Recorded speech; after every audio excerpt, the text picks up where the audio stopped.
Hello friends, welcome back to my YouTube channel. तो friends, हम preparation कर रहे हैं HPPSC PGT पॉलिटिकल साइंस के पेपर 2 की। सिलेबस वाइज हम डिस्कस कर रहे हैं। हमारा जो टॉपिक चला हुआ है वो है वेस्टर्न पॉलिटिकल थिंकर्स। तो आज के हमारे पॉलिटिकल थिंकर्स रहने वाले हैं बेंथम, हेगल, J.S. मिल और मार्क्स। इनसे रिलेटेड हम इंपॉर्टेंट पॉइंट डिस्कस करेंगे और वीडियो के अंत में हम 70 प्लस जो है वो मल्टीपल चॉइस क्वेश्चन भी डिस्कस करेंगे। तो वीडियो के अंत में सबसे पहले हम बेंथम के बारे में पढ़ेंगे। बेंथम का पूरा नाम जेरेमी बेंथम था। बेंथम का जन्म 15 फरवरी 1748 ईस्वी को लंदन के संपन्न वकील परिवार में हुआ था। इनका जन्म कहाँ हुआ था? लंदन में हुआ था। 1748 ईस्वी। 23 वर्ष की उम्र में प्रिस्टले की पुस्तक शासन पर निबंध एस्से ऑन गवर्नमेंट बेंथम को पढ़ने का अवसर मिला। इस पुस्तक ने बेंथम के जीवन पर काफ़ी प्रभाव डाला।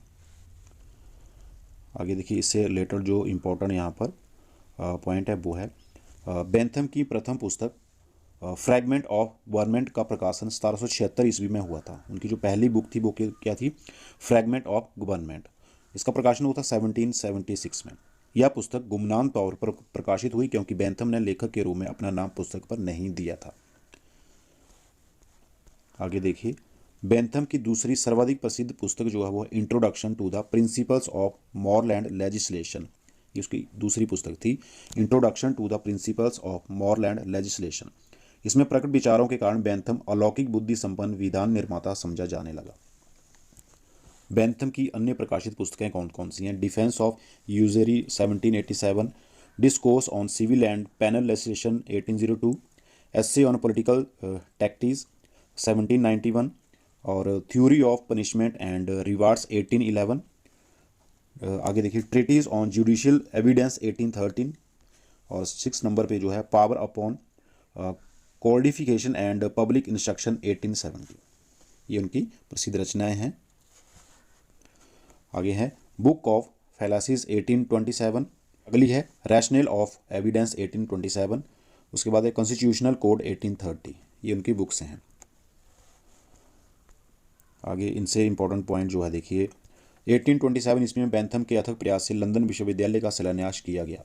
यहीं लंदन विश्वविद्यालय आज ब्रिटेन की औद्योगिक आर्थिक व्यवस्था एवं प्रजातांत्रिक राजनीतिक प्रणाली की बौद्धिक प्रतिभा का प्रतिनिधित्व कर रहा है। 6 जून 1832 को 84 वर्ष की आयु में बेंथम का लंदन में देहावसान हो गया। उनकी मृत्यु हुई थी 6 जून 1832 को 84 वर्ष की आयु में लंदन में। देखिए, उपयोगितावाद के दो विचारक काफ़ी महत्वपूर्ण हैं, एक बेंथम और दूसरा J.S. मिल। बेंथम जो उपयोगितावाद के संबंध सिद्धांत देते हैं उसे बेंथम का उपयोगितावादी सिद्धांत कहते हैं और बेंथम के उपयोगितावादी सिद्धांत की आलोचना और सुधार उनके शिष्य J.S. मिल द्वारा की जाती है। तो बेंथम का जो शिष्य है वो है J.S. मिल।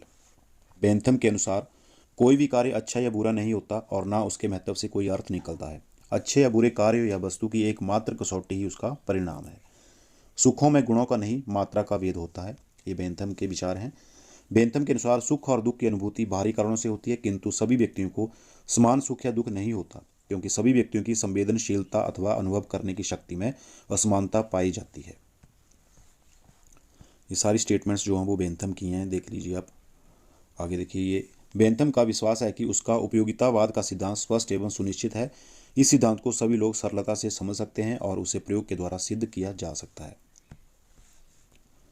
चलिए आगे हम पढ़ेंगे हीगल के बारे में।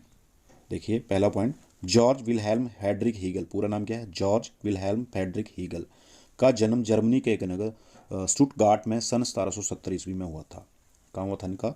हीगल का जन्म जर्मनी के एक नगर स्टुटगार्ट में 1770 ईस्वी में। सन 1793 में हीगल ने अपना अध्ययन समाप्त कर स्नातक की उपाधि प्राप्त की। इसके बाद उसने 6 वर्ष तक बर्न तथा फ्रैंकफर्ट में अध्यापक का कार्य किया। अपने पिता की मृत्यु के बाद 1801 ईस्वी में वह जर्मनी के सांस्कृतिक पुनरुत्थान के केंद्र जेना चला गया, जहां कुछ समय बाद उसे विश्वविद्यालय में स्थान मिल गया, किंतु नेपोलियन के आक्रमण के कारण उसे वहां से कुछ ही अरसे के बाद भागना पड़ा। हीगल की 1816 ईस्वी में हिडलबर्ग विश्वविद्यालय में दर्शन शास्त्र के प्रोफेसर के रूप में नियुक्ति हो गई। बाद में उसकी नियुक्ति बर्लिन विश्वविद्यालय में दर्शन शास्त्र के प्रोफेसर के रूप में हुई। हीगल के जो ग्रंथ हैं कौन कौन से हैं देखिए। पहला ग्रंथ है देखिए फिलॉसफी ऑफ लॉ और फिलॉसफी ऑफ राइट। दूसरा है फिलॉसफी ऑफ हिस्ट्री। तीसरा साइंस ऑफ लॉजिक। नेक्स्ट है द फिनोमिनोलॉजी ऑफ स्पिरिट। आगे encyclopedia of the philosophical sciences और कॉन्स्टिट्यूशन ऑफ जर्मनी। ये उसके ग्रंथ हैं। आगे 61 वर्ष की उम्र में अचानक हैजे की बीमारी से हीगल का देहांत हो गया था, तब वे 61 वर्ष के थे। हीगल ने अपने दार्शनिक और राजनीतिक सिद्धांतों को द्वंद्वात्मक पद्धति की पृष्ठभूमि पर आधारित किया। उसके जो सिद्धांत थे वो कौन सी पद्धति पर आधारित थे? द्वंद्वात्मक पद्धति के ऊपर। ये पॉइंट इंपॉर्टेंट है, द्वंद्वात्मक पद्धति। द्वंद्ववाद का विचार उसने यूनान से ग्रहण किया, लेकिन यूनानियों के द्वंद्ववाद में है और हीगल के द्वंद्ववाद में बुनियादी अंतर है। हीगल ने राज्य की निम्नलिखित विशेषताएं बताई हैं। राज्य दैविक होता है। राज्य पृथ्वी पर विश्वात्मा का अंतिम रूप है, अतः वह अपने आप में साध्य है। राज्य सर्वोच्च, सर्वशक्तिमान एवं व्यापक होने के कारण सभी प्रकार के नैतिक बंधनों से पूर्ण मुक्त है। स्वतंत्रता का उपभोग राज्य में ही संभव है। तो ये देख सकते हैं राज्य के संबंध में उसके विचार हैं सारे ही। आगे नेक्स्ट हम ग्रीन को स्किप करेंगे क्योंकि ग्रीन को सिलेबस में नहीं दिया गया है, तो इसको फिलहाल हम अभी स्किप करते हैं।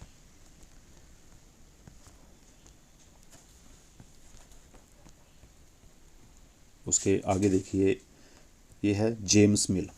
जेम्स स्टुअर्ट मिल उपयोगितावाद के प्रवर्तक बेंथम के मुख्य शिष्य जेम्स मिल के पुत्र जॉन स्टुअर्ट मिल का जन्म 20 मई 1806 को लंदन में हुआ था। तो J.S. मिल जो है वो किसके पुत्र हैं? जेम्स मिल के, जो कि किसका शिष्य था? बेंथम का शिष्य जेम्स मिल, और उसके पुत्र का नाम जॉन स्टुअर्ट मिल। कब हुआ था जन्म? 20 मई 1806 में लंदन में हुआ था। जॉन स्टुअर्ट मिल एक उदारवादी, व्यक्तिवादी तथा उपयोगितावादी राजनीतिक विचारक हैं, जिन्होंने पूंजीवादी व्यवस्था का समर्थन करते हुए भी लोकतांत्रिक व्यवस्था को सर्वोत्तम बताया है। उदारवादी हैं, व्यक्तिवादी हैं और उपयोगितावादी राजनीतिक विचारक हैं ये। जेम्स मिल की जो प्रमुख रचनाएं हैं वो कौन कौन सी हैं देखिए। Political economy 1848, essay on liberty 1859, thought on parliamentary reforms 1859, consideration of representative government 1860। आगे देखिए, यूटिलिटेरियनिज्म 1861 और सब्जेक्शन ऑफ वीमन 1869। ये उसकी रचनाएं हैं जेम्स स्टुअर्ट मिल की। आगे पढ़ेंगे हम कार्ल मार्क्स के बारे में। देखिए, कार्ल मार्क्स उस महान विचारक का नाम है जो अपने वैज्ञानिक सिद्धांत के बल पर घिनौने पूंजीवादी साम्राज्य को ढा देना चाहता है और उसके स्थान पर शोषण विहीन, जाति विहीन, धर्म विहीन, राज्य विहीन, वर्ग विहीन समाज की स्थापना चाहता है। यानी कि पूंजीवादी का ये कट्टर विरोधी था, जिसमें आदिम साम्यवादी खुशहाली स्थापित हो, यानी व्यक्ति व्यक्ति के बीच दीवार के रूप में खड़ी प्राइवेट प्रॉपर्टी का नाम हो और प्रेम के रिश्ते स्थापित हो। इसके बाद देखो, ये इंपॉर्टेंट पॉइंट यहाँ पर, इसका जन्म कब हुआ था इनका?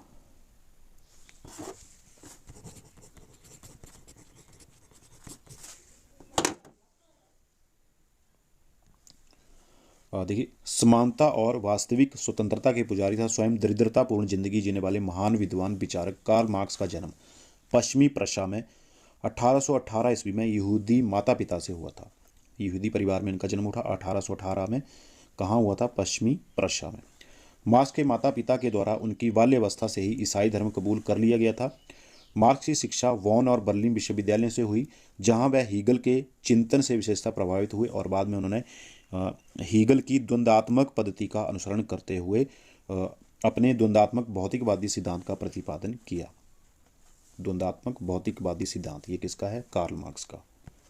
कार्ल मार्क्स की रचनाएं, पहली रचना जो है कार्ल मार्क्स की वो है the economic and philosophical manuscript of 1844। इनकी पहली रचना है। यह मार्क्स की आरंभिक रचना है जिसमें उनके मानवतावादी चिंतन का सर्वोत्तम विवरण मिलता है। ये पांडुलिपियां लंबे समय तक अज्ञात रहीं। 1927 ईस्वी तक ये पांडुलिपियां जर्मन सामाजिक लोकतंत्रवादियों के अभिलेखागार में पड़ी रहीं और 1932 ईस्वी में ये जर्मन भाषा में पहली बार प्रकाशित हुई। दूसरी जो उनकी प्रसिद्ध रचना है वो है द पॉवर्टी ऑफ फिलॉसफी 1844। ये भी उनकी है, कार्ल मार्क्स की। तीसरी है द कम्युनिस्ट मैनिफेस्टो 1848। ये तीसरी उनकी प्रसिद्ध रचना है। और चौथी जो है वो है दास कैपिटल। ये काफ़ी इंपॉर्टेंट है, दास कैपिटल कार्ल मार्क्स की। यह एक जर्मन शब्द है जिसका हिंदी रूपांतरण पूंजी है। यह ग्रंथ 3 खंडों में है। पहला खंड 1867 ईस्वी में मार्क्स ने स्वयं प्रकाशित करवाया था। दूसरे 2 खंड मार्क्स के देहांत के बाद उसके पूर्ण एवं अपूर्ण पत्रों को एकत्रित करके एंजेल्स ने क्रमशः सन 1885 और 1894 ईस्वी में प्रकाशित करवाया था। यह उल्लेखनीय है कि दास कैपिटल को समाजवादियों की बाइबल कहा जाता है। समाजवादियों की बाइबल किसे कहा जाता है? दास कैपिटल को, कार्ल मार्क्स की दास कैपिटल को। अगली रचना है class struggle in France 1848 to 50। आगे the 18th Brumaire of Louis Bonaparte 1852, the critique of political economy 1859। उससे अगली है value price and profit 1865। Next रचना है the civil war in France 1871। उससे अगली रचना देखिए द गोथा प्रोग्राम 1875। और अगली जो रचना है वो है origin of the family, private property and the state 1884। और नेक्स्ट जो उनकी लास्ट जो रचना है वो है सोशलिज्म, लिटोपियन एंड साइंटिफिक 1892। चलिए नेक्स्ट अब MCQ शुरू करते हैं। इन्हीं से रिलेटेड क्वेश्चन यहाँ पर मल्टीपल चॉइस क्वेश्चन देखिए। बेंथम के उपयोगितावादी विचार उसकी किस पुस्तक में मिलते हैं? उपयोगितावादी विचार कौन सी पुस्तक में मिलते हैं? ये मिलते हैं an introduction to the principle of morals and legislation. Option number A यहाँ पर करेक्ट आंसर होगा। नेक्स्ट क्वेश्चन, बेंथम कहाँ का रहने वाला था? बेंथम जो था वो इंग्लैंड का रहने वाला था। ऑप्शन नंबर ए। नेक्स्ट क्वेश्चन, प्रकृति ने मानव जाति को दो सर्वोच्च स्वामियों दुख और सुख की अधीनता में रख छोड़ा है। यह बताना कि हमको करना चाहिए और यह निश्चित करना कि हम करेंगे उन्हीं का कार्य है। यह किसका कथन है? तो ये कथन है जर्मी बेंथम का। ऑप्शन नंबर ए। यदि सुख की मात्रा समान हो तो लड़कों का खेल हो या कविता एक ही बात है। किस विचारधारा से संबंधित है?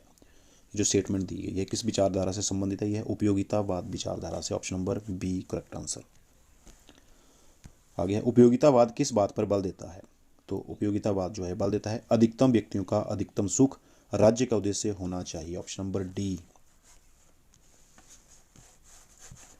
आगे क्वेश्चन नंबर 6 जो है देखिए, उपयोगितावाद का प्रबल समर्थक कौन है? उपयोगितावाद के प्रबल समर्थक हैं जर्मी बेंथम। ऑप्शन नंबर सी।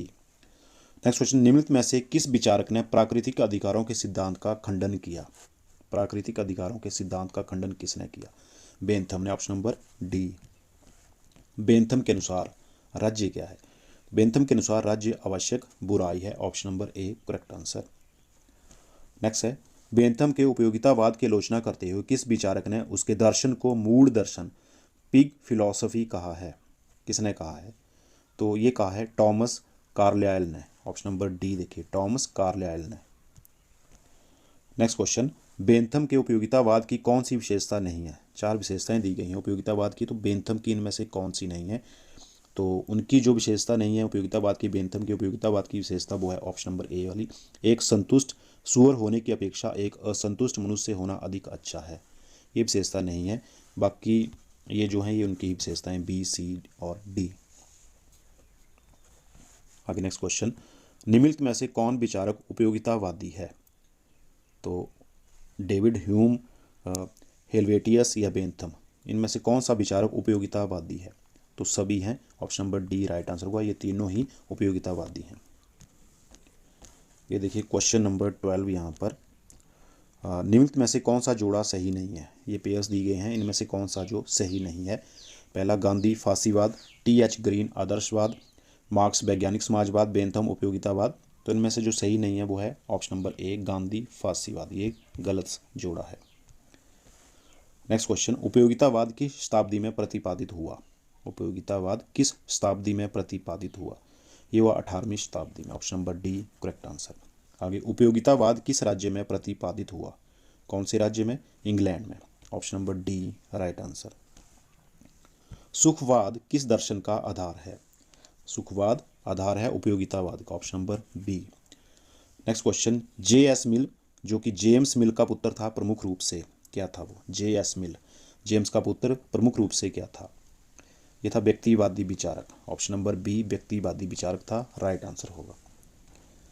आगे पूछा गया है निम्नलिखित में से कौन सी पुस्तक JS मिल की नहीं है? देखिए 4 बुक्स दी गई हैं, इनमें से कौन सी बुक जो है वो JS मिल की नहीं है? तो introduction to the principle of morals and legislation ये जो है JS मिल की नहीं है। सी ऑप्शन यहाँ राइट आंसर होगा। बाकी ये तीनों on liberty, on representative government और यूटिलिटेरियनिज्म ये जो है ये JS मिल की पुस्तकें हैं। 18 में देखिए, एक संतुष्ट सूअर होने की अपेक्षा एक असंतुष्ट मनुष्य होना अधिक अच्छा है। एक संतुष्ट मूर्ख बने रहने की अपेक्षा असंतुष्ट सुकरात या मनीषी होना अधिक अच्छा है। ये कथन किसका है? इंपॉर्टेंट कथन है देखिए। तो ये कथन है J.S. मिल, जेम्स स्टुअर्ट मिल का option number A correct answer होगा। नेक्स्ट क्वेश्चन, निम्नलिखित में से कौन विचारक आदर्शवादी विचारक नहीं है इनमें से? तो जर्मी बेंथम जो है ये आदर्शवादी विचारक नहीं है, option number A right answer होगा, जर्मी बेंथम। नेक्स्ट में दिया गया है, नीचे आदर्शवादी विचारकों के नाम व उनकी रचनाएं दी गई हैं, इनमें से कौन सा मेल गलत है? यहाँ दी गई हैं Hegel logic, Kant the critique of pure reason, Green lectures on the principles of political obligation, और वो सांकी दी गई है philosophical theory of the state. तो इनमें से कौन सा पेयर जो है वो गलत है? तो इनमें हीगल लॉजिक वाला पेयर जो है वो गलत है, ऑप्शन नंबर ए ये गलत है। 21 में देखिए, निम्नलिखित में से कौन सा जोड़ा गलत है? यहाँ भी देखिए पेयर दे गई हैं, इनमें से कौन सा गलत है? तो कांट नरम आदर्शवाद, ये वाला जो पेयर है ये गलत है, बाकी ये ठीक है। हीगल उग्र आदर्शवाद है, फिक्टे उग्र आदर्शवाद, ग्रीन नरम आदर्शवाद, तो बी ऑप्शन भी गलत है। आगे दिया गया है, राज्य का आधार इच्छा है शक्ति नहीं, किसका विचार है ये? राज्य का आधार इच्छा है शक्ति नहीं, तो ये विचार है ग्रीन का, ऑप्शन नंबर डी ग्रीन का ये विचार है। आदर्शवाद विचारधारा के अनुसार, आदर्शवाद विचारधारा के अनुसार राज्य एक प्राकृतिक एवं नैतिक संस्था है, option number C correct answer.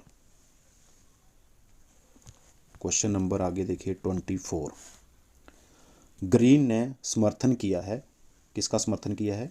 देखिए ये ग्रीन से रिलेटेड क्वेश्चन आगे टीएच ग्रीन से, जो कि सिलेबस में तो नहीं है, तो चलो इनको हम स्किप ही करते हैं, वैसे इसको सॉल्व कर देते हैं। ग्रीन ने समर्थन किया था, ग्रीन ने समर्थन किया था सकारात्मक स्वतंत्रता का, ये option number A right answer होगा। आगे ये सारे देखिए ग्रीन से रिलेटेड हैं, इसको देख लेते हैं। राज्य का कार्य अच्छे जीवन के मार्ग में आने वाली बाधाओं के सामने बाधा लगाना है, या किस विचारधारा से संबंधित है? राज्य का कार्य अच्छे जीवन के मार्ग में आने वाली बाधाओं के सामने बाधा लगाना है, तो ये आदर्शवाद विचारधारा से संबंधित है, ऑप्शन नंबर सी यहाँ पर इसका करेक्ट आंसर होगा। आगे, किन विचारकों के अनुसार कानून व स्वतंत्रता एक दूसरे के विरोधी हैं? किन विचारकों के अनुसार कानून व स्वतंत्रता एक दूसरे के विरोधी हैं? ये व्यक्तिवादी विचारक, उनके अनुसार, ऑप्शन नंबर बी व्यक्तिवादी विचारक राइट आंसर होगा। The philosophical theory of the state की रचना किसने की है? The philosophical theory of the state किसकी रचना है? यह है बर्नार्ड बोसांके की, ऑप्शन नंबर ए। आदर्शवादी दर्शन को 20वीं शताब्दी में किसने अपनाया? आदर्शवादी दर्शन को 20वीं शताब्दी में किसने अपनाया? ये अपनाया इटली के फासिस्टों और जर्मनी के नास्तियों ने, ऑप्शन नंबर बी। अगला क्वेश्चन, राज्य पृथ्वी पर ईश्वर की यात्रा है, किसने कहा? ये किसका विचार है? राज्य पृथ्वी पर ईश्वर की यात्रा है, ये विचार है हीगल का, option number A right answer. Hegel ने कहा है राज्य पृथ्वी पर ईश्वर की यात्रा है। आगे ये देखो ग्रीन से रिलेटेड क्वेश्चन है, इनको हम स्किप ही करेंगे, इसको देख लेते हैं। आदर्शवादी विचारधारा को अन्य नामों से भी जाना जाता है, किस नामों से जाना जाता है आदर्शवादी विचारधारा को? दार्शनिक सिद्धांत भी, आध्यात्मिक सिद्धांत भी, और राज्य का रहस्यात्मक सिद्धांत भी, तो डी ऑप्शन यहाँ करेक्ट आंसर होगा। आगे है, आदर्शवाद की विशेषता क्या है? आदर्शवाद की विशेषता है राज्य एक प्राकृतिक और नैतिक संस्था है, मनुष्य एक सामाजिक प्राणी है, राज्य व समाज में कोई अंतर नहीं है, तो भी सभी option number D right answer होगा, तीनों ही आदर्शवाद की विशेषताएं हैं। आगे देखिए, हीगल राज्य के फासीवादी सिद्धांत का पूर्वगामी अथवा प्रातःकालीन नक्षत्र सिद्ध हुआ, या किसका कथन है? हीगल राज्य के फासीवादी सिद्धांत का पूर्वगामी अथवा प्रातःकालीन नक्षत्र सिद्ध हुआ, ये विचार है मैकगवर्न का, ऑप्शन नंबर बी मैकगवर्न। आगे देखिए, हीगल से संबंधित क्वेश्चन 40, क्वेश्चन नंबर 40, तो हीगल युद्ध प्रेमी और अंतर्राष्ट्रीयता का विरोधी है, option number A right answer होगा, युद्ध प्रेमी और अंतर्राष्ट्रीयता का विरोधी है हीगल। अगला क्वेश्चन, राज्य मानव जीवन की सामाजिक प्रगति की चरम सीमा है, इस प्रगति में कुटुंबवाद के रूप में, समाज प्रतिवाद के रूप में और राज्य संवाद के रूप में प्रकट हुआ है। राज्य में ही व्यक्ति की स्वतंत्रता है, क्योंकि राज्य विश्वात्मा का प्रतिबिंब है, या राज्य के बारे में किसका विचार है? ये जो विचार है कथन, ये किसका है? ये कथन है हीगल का, ऑप्शन नंबर सी। आगे देखिए क्वेश्चन नंबर 42, निम्नलिखित में से कौन सा विचारक जर्मन आदर्शवादी नहीं है? 4 विचारक दिए गए हैं, इनमें से कौन सा जर्मन आदर्शवादी नहीं है? तो ग्रीन जो हम जर्मन आदर्शवादी नहीं है, ऑप्शन नंबर सी यहाँ करेक्ट आंसर होगा। आगे फिनोमिनोलॉजी ऑफ स्पिरिट किस विद्वान की पुस्तक है? फिनोमिनोलॉजी ऑफ स्पिरिट ये किसकी पुस्तक है? ये है हीगल की, option number B. Das Kapital की रचना किसने की है? दास कैपिटल की रचना कार्ल मार्क्स ने, option number B correct answer. वैज्ञानिक समाजवाद का ही दूसरा नाम है, वैज्ञानिक समाजवाद का दूसरा नाम क्या है? तो उसका दूसरा नाम है मार्क्सवाद, option number A correct answer. आगे, मार्क्सवाद के अनुसार द्वंद्ववाद की प्रक्रिया है, मार्क्सवाद के अनुसार द्वंद्ववाद की प्रक्रिया है वाद, प्रतिवाद और संवाद, option number B correct answer. Next देखिए, मार्क्स का द्वंद्ववादी भौतिकता का सिद्धांत क्या है? मार्क्स का द्वंद्ववादी भौतिकता का सिद्धांत ये हीगल के द्वंद्ववाद के सिद्धांत से प्रेरित है, ऑप्शन नंबर सी हीगल के द्वंद्ववाद के सिद्धांत से प्रेरित। आगे, मार्क्स का विचार है कि, देखिए 4 ऑप्शन दिए गए हैं, इनमें से कौन सा सही होगा? तो मार्क्स का विचार है कि सर्वहारा वर्ग का अधिनायक तंत्र बिना क्रांति के स्थापित नहीं हो सकता, ये उसका विचार है मार्क्सवाद का। नेक्स्ट क्वेश्चन, कम्युनिस्ट मैनिफेस्टो के लेखक कौन है? कम्युनिस्ट मैनिफेस्टो के लेखक मार्क्स और एंजल्स दोनों, option number D right answer. Next question, साम्यवाद अपनी प्रकृति से हिंसात्मक या क्रांतिकारी है, option number B right answer. साम्यवाद अपनी प्रकृति से हिंसात्मक या क्रांतिकारी है। अगला क्वेश्चन है, मार्क्स कहाँ का रहने वाला है? तो मार्क्स जर्मनी का रहने वाला है, option number A correct answer. 52 में देखिए, मार्क्स के अनुसार राज्य का स्वरूप क्या है? मार्क्स के अनुसार राज्य का स्वरूप है राज्य पूंजीपतियों के हाथों में मजदूरों के शोषण का यंत्र है, option number D correct answer. आगे नेक्स्ट क्वेश्चन, मार्क्सवादी समाजवादी क्या चाहते हैं? 53, मार्क्सवादी समाजवादी क्या चाहते हैं? ये चाहते हैं पूंजीवाद का उन्मूलन, option number C right answer. Question number 54 है, देखिए यहाँ पर मार्क्स के अनुसार वस्तु की कीमत किसके द्वारा निर्धारित होती है? तो मार्क्स के अनुसार वस्तु की कीमत निर्धारित होती है श्रम से, option number B right answer होगा। आगे नेक्स्ट क्वेश्चन, साम्यवादी किसका समर्थन नहीं करते हैं? साम्यवादी जो हैं ये राजनीतिक स्वतंत्रता का समर्थन नहीं करते हैं, option number A correct answer. Next देखिए, मार्क्स के दर्शन के कई स्रोत हैं, जैसे जर्मन आदर्शवाद, ब्रिटिश समाजवाद, फ्रांस के क्रांतिकारी तथा समाजवादियों का प्रभाव। फिर भी निष्कर्ष में एक विचारक ने कहा कि मार्क्स ने ईंट पत्थरों की भांति सब स्थलों से विचारों को एकत्रित किया, परंतु उसने जिस विचार भवन का निर्माण किया वह स्वयं अपनी ही इच्छा अनुसार। यह किस राजनीतिक विचारक ने कहा है? किसकी स्टेटमेंट है ये कहा है रॉबर्ट ओवेन ने, ऑप्शन नंबर डी। आगे, कार्ल मार्क्स के अनुसार सर्वहारा वर्ग की क्रांति के लिए क्या आवश्यक है? मजबूत और संगठित श्रमिक, option number A correct answer.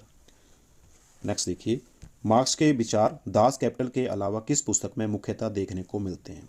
Das Kapital के अलावा कौन सी पुस्तक में देखने को मिलते हैं उसके विचार? कम्युनिस्ट मैनिफेस्टो में, option number B right answer.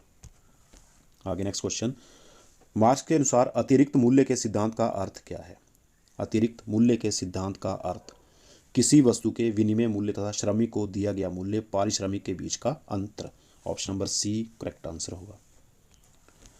Next में देखिए, मार्क्स के अनुसार उत्पादन, वितरण और विनिमय के साधनों पर किसका स्वामित्व होना चाहिए? उत्पादन, वितरण और विनिमय के साधनों पर किसका स्वामित्व होना चाहिए? मार्क्स के अनुसार आम जनता का स्वामित्व होना चाहिए, option number A correct answer. Question number 61, निम्नलिखित विचारकों में से कौन वर्ग संघर्ष में विश्वास करता है? वर्ग संघर्ष में, तो इसमें विश्वास करते हैं Karl Marx, option number A correct answer. Marx के अनुसार इतिहास के प्रवाह में मुख्य शक्ति कौन सी है? इतिहास के प्रवाह में मुख्य शक्ति कौन सी है? वो है उत्पादन के साधन, option number A correct answer. Next में देखिए, मार्क्स ने हीगल के किस विचार को ग्रहण किया है? मार्क्स ने हीगल के किस विचार को ग्रहण किया है? द्वंद्ववाद की प्रक्रिया को, द्वंद्ववाद के सिद्धांत को, option number B correct answer. आगे है, निम्नलिखित में से कौन सा विचार मार्क्सवाद से संबंधित नहीं है? तो इनमें से राज्य एक नैतिक संस्था है, ये जो विचार है ये मार्क्सवाद से संबंधित नहीं है, option number A correct answer होगा। बाकी अतिरिक्त मूल्य का सिद्धांत ये भी मार्क्सवाद से संबंधित है,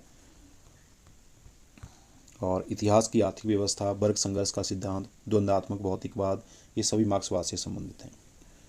अगला क्वेश्चन है, मार्क्स के अनुसार राज्य का निर्माण किस लिए हुआ है? मार्क्स के अनुसार राज्य का निर्माण किस लिए हुआ है?